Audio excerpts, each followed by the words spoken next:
দরজাটা খোল। আরে বাবা কি হয়েছে? তুই কি করছিস? আমাদের রেলের পরীক্ষা, এখন ডিস্টার্ব করবে না। আমাদের এখন খুব পরীক্ষার জন্য প্রস্তুতি নিতে হচ্ছে, তোমার ডিস্টার্ব করবো না, আমরা খুব আছি, আমার বন্ধু বান্ধব সব করে। যাই তো দেখি তো এই ছেলেটা কি করছে ঘরের মধ্যে। জল জল, 10 টাকার জল, 10 টাকার জল, 10 টাকার জল।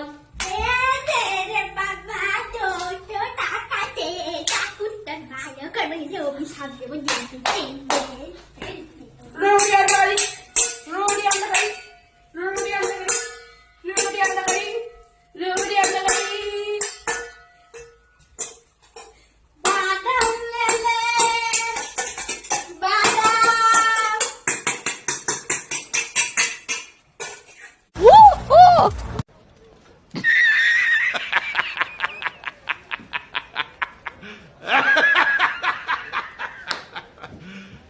Are you serious?